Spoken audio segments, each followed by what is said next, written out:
आज मैनपुरी आपने कार्यकर्ताओं के साथ ये प्रश्न ठीक नहीं है। किस तरह की मीटिंग करेगा, मतलब क्या होता है? मीटिंग है कार्यकर्ताओं के साथ और अपने मैनपुरी क्षेत्र के लोगों के साथ बातचीत करी है।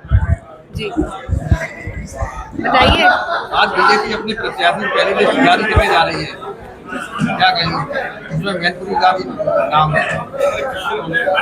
ये तो चुनाव की प्रक्रिया है कि सारी पार्टी अपनी अपनी लिस्ट जारी करेंगी, तो इसमें हम क्या कह सकते हैं। अखिलेश जी को दोबारा सीबीआई का मिलने जा रहा है और ऐसे ही खनन के मामले में जो राज्य मंत्री है प्रतिभा शुक्ला, उन्होंने कहा है कि खनन माफिया इतने मजबूत हो गए हैं कि उन पर कार्रवाई कराना हमारे बस की बात नहीं है। जो आप कह रहे हैं, जो प्रकरण हुआ है कि सीबीआई का ये जो नोटिस आया है, तो मेरा मानना है कि इस तरह के नोटिसेस बहुत सारे नेताओं को आ रहे हैं जो भाजपा का कड़ा मुकाबला कर रहे हैं। तो ये उसी श्रृंखला में एक कड़ी है, क्योंकि भाजपा जानती है कि आज देश की हालत क्या है। हमारा देश जो है वो 1.5 लाख करोड़ के कर्ज में डूबा हुआ है, जहाँ एयरपोर्ट बेचे जा रहे हैं, जहाँ रेलवेज बेची जा रही है, जहाँ जो गवर्नमेंट की जो सरकारी ज़मीनें होती है उनको बड़े बड़े उद्योगपतियों को बेचा जा रहा है, जहाँ हमारे युवाओं के जो पेपर दे के आते हैं, जो आशाएं जागृत होती है कि शायद अब नौकरी लग जाएगी, पेपर जानबूझ के लीक करा दिए जाते हैं जिससे कि युवाओं को नौकरी ना मिले। ऐसी योजनाएं लाते हैं अग्निवीर जैसी, जहाँ गांव की अर्थव्यवस्था, क्योंकि गांव के लोग ही फौज में जाते हैं, किसान का बेटा ही फौज में जाता है, हमारी सरहदों की रक्षा करता है, तो ऐसी योजनाएं लाके गांव की अर्थव्यवस्था को खराब करने का काम करते हैं।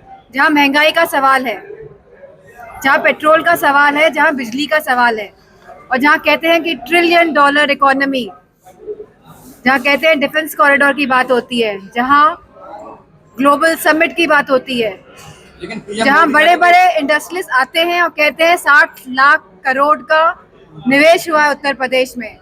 किसी भी इकोनॉमी में अगर निवेश होता है तो वहाँ खुशहाली होती है, वहाँ रोजगार होता है, वहाँ महिलाओं की सुरक्षा होती है, और यह सरकार इन सभी मुद्दों में असमर्थ रही है। लेकिन पीएम मोदी कह रहे हैं कि 10 सालों में 25 लाख लोग जो है वो गरीबी रेखा से बाहर आए हैं। जहाँ वो एक तरफ कह रहे हैं कि 25 लाख लोग, भाजपा वाले कह रहे हैं कि गरीबी रेखा से बाहर आए हैं, वहीं वे कह रहे हैं कि हम 80 करोड़ लोगों को अनाज दे रहे हैं। तो ये किस तरह का कैलकुलेशन है, ये कुछ समझ के परे है। ओवैसी की पार्टी ने 7 मुस्लिम बहुल सीटों पर अपने कैंडिडेट उतारे हैं, इस बारे में आप क्या कहेंगे?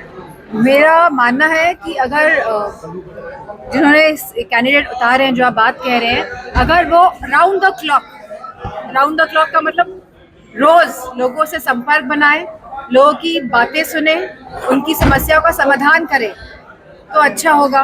तो उनकी पार्टी भी प्रोग्रेस करेगी। ये चुनाव टाइम में जो आते हैं तो इससे कोई फर्क पड़ने वाला नहीं है। सांसद जी, आपकी पार्टी के लोगों को भाजपा में कैबिनेट में जगह मिल रही है? जैसे कि राष्ट्रीय अध्यक्ष जी ने कहा कि पैकेज मिला है, रसगुल्ला मिला है, रसगुल्ले के अंदर क्या मिला है, अब ये बात धीरे धीरे उजागर होगी। ऐसे लोगों के